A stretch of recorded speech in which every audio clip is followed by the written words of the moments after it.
प्रकाश यादव और आप देख रहे हैं voice of Republic. Nitish Kumar के कैबिनेट का एक्सपेंशन हो गया और अब संविधान के अनुसार जो मैक्सिमम स्ट्रेंथ है किसी भी राज्य में, वो उसकी विधानसभा की संख्या का 15% होता है। उस हिसाब से अधिकतम संख्या मुख्यमंत्री को लगा के 37 हो चुकी है। यानी अब मंत्रिपरिषद में एक्सपेंशन का कोई स्कोप नहीं है। अब अगर इस संख्या में आप देखेंगे तो जातियों के समीकरण साधने की कोशिश की गई है, लेकिन इस मंत्रिपरिषद में जो अभी एक्सपेंशन हुआ है इसने दो चीज कर दिया। पहला, बीजेपी ने नीतीश कुमार और जदयू के ताबूत में अंतिम कील ठोक दी है। इसको अंग्रेजी में बोलते हैं the BJP has fixed the last nail in JDU's coffin. और दूसरा, इस एक्सपेंशन ने तेजस्वी को एक संजीवनी दे दी।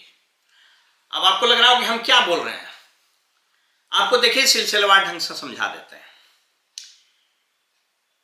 नीतीश जी के कैबिनेट में यादवों की संख्या है सिर्फ एक, विजेंद्र प्रसाद यादव, जो जदयू से हैं, और मुसलमानों की भी संख्या है सिर्फ एक, जमा खान, जो पहले बसपा के थे, बाद में पलटी मार के जदयू में आए, तो इस तरह से जदयू से वो है। तो एक यादव और एक मुस्लिम।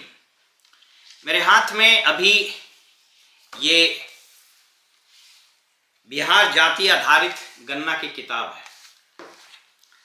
इसके अनुसार आप देखेंगे कि मुस्लिम की आबादी, मैं पढ़ देता हूं, मुस्लिम की आबादी है 17.70, लगभग 18%, और यादव की आबादी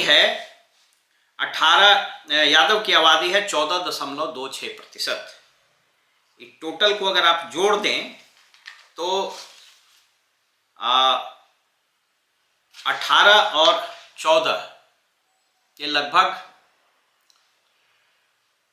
32% हो जाता है। यानी 32% आबादी को मंत्रिपरिषद में कितना जगह मिला, तो आपको बता देते हैं।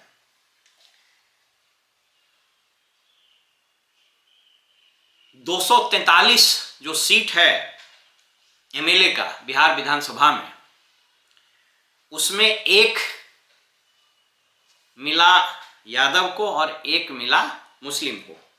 उसका प्रतिशत निकालिएगा तो यह होगा 0.41%, यानी आधा प्रतिशत से भी कम। यानी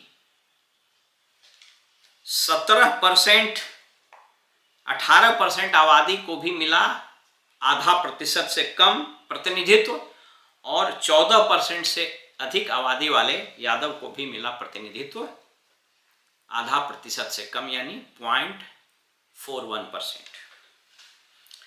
इसका पॉलिटिकल एक सिग्निफिकेंस क्या है, इसका राजनीतिक महत्व क्या है, इसको जरा समझने की कोशिश कीजिए। चुनाव आ रहे हैं, आप सब लोग को मालूम है कि मुस्लिम कभी भी बीजेपी को वोट नहीं देगा बाय एंड लार्ज। ये शाहनवाज खान और अभी गवर्नर को भी लाया गया है, बेसिकली ये लोग मुखौटे हैं। मुस्लिम बाय एंड लार्ज बीजेपी को वोट नहीं देती है, बीजेपी को भी पता है और मुस्लिम को भी पता है। तो ये तो बात समझ में आती है कि साहब बीजेपी ने नहीं बनाया। लेकिन यादव बहुत हद तक, मतलब आप यूं समझे कि 2005 के चुनाव से 2005, 10, इवन 15 तक अच्छा खासा यादव का आबादी जदयू को भी वोट देता था और बीजेपी को भी वोट देता था। अगर ऐसा नहीं होता तो आरजेडी का वोटिंग परसेंटेज इतना कम क्यों होता चला गया। आपको स्मरण है कि 95 के बाद कभी भी लालू जी, उस वक्त जनता दल था, तो कभी भी अपने दम पर चुनाव सरकार नहीं बनाए। वोटिंग परसेंटेज 21, 22, 19, 24% के आसपास वैसिलेट करता रहा। यानी यादव का एक बहुत बड़ा तबका कम से कम 20 से 25% वो जदयू को भी देता था और बीजेपी को तो निश्चित रूप से देता था। और मुस्लिम की आबादी नीतीश कुमार के कथित सेकुलर चेहरे के कारण उनको भी देता था। अब इस फेरबदल ने 3 कठिनाई खड़ा की है सत्तारूढ़ दल के लिए मुताबिक। पहली कठिनाई, अच्छा आपको ये बताते चलें कि इस बार जो एक्सपेंशन हो रहा था इसमें यादव का एक कैंडिडेट का मंत्रिपरिषद में शामिल होना लगभग तय था। हमारे सूत्र बताते हैं कि प्रोफेसर नवल किशोर यादव जो बीजेपी के एमएलसी हैं अभी, वो लगभग तय था कि उनको बनना है। तो उसके स्थान पर जो कुर्मी एकता रैली किए मंटू जी, उनको बना दिया गया। तो यादवों में जबरदस्त आक्रोश है बीजेपी को लेकर के, क्योंकि इस बार तो खाली बीजेपी के कोटे से लोग मंत्री बने। अब जो यादव कैंडिडेट या अभी जो सिटिंग एमएलए है, जैसे नरपतगंज वगैरह में जयप्रकाश यादव या बहुत सारे यादव एमएलए हैं बीजेपी के, उन लोगों को घनघोर कठिनाई होने वाली है। उस क्षेत्र में जाएंगे तो इन लोगों को तो खदेड़ खदेड़ के भगाएगा सब। तो यादव का जो रुझान हो रहा था बीजेपी की तरफ, बीजेपी के इस कदम ने यादवों को उससे दूर कर दिया। इसलिए मैंने कहा अब इसका प्रत्यक्ष फायदा तेजस्वी को होने वाला है। यानी एक बैठे बिठाए तेजस्वी को एक समझिए कि प्लेट आ गया खाने का, खाने की थाली मेज पर सज गई। अब आपको लग रहा हो कि बीजेपी ने ऐसा कदम क्यों उठाया, तो बीजेपी ने ऐसा कदम इसलिए उठाया कि बीजेपी का जो स्टेट लीडरशिप है वह कभी भी यादव समुदाय को लीडरशिप में या सरकार में भागीदारी देने से मतलब बिल्कुल एग्रेसिवली बोलता रहा है। आप विजय सिन्हा का बात सुनिए, टू सम एक्सटेंट सम्राट चौधरी की भी बात सुन लीजिए, या जो कायस्थ या भूमियार लीडरशिप है या बनिया लीडरशिप है। इनफैक्ट बीजेपी का ये इसमें एक चाल है। बीजेपी का चाल ये है कि आरजेडी को खड़ा रखो, जदयू को खत्म करो। अब इसके कारण बीजेपी ने एकदम टैक्टिकली यादव को शिफ्ट कर दिया है आरजेडी की तरफ, और वहीं मुस्लिम को न लेकर के, बीजेपी में तो कोई है भी नहीं और जदयू के पास कुछ एमएलसी वगैरह था जिसको बना सकता था, तो एक को तो बना ही दिया, और को भी बनाया जा सकता था लेकिन नहीं बनाया। तो मुस्लिमों को भी जदयू से अलग करके इसने आरजेडी के पाले में डाल दिया।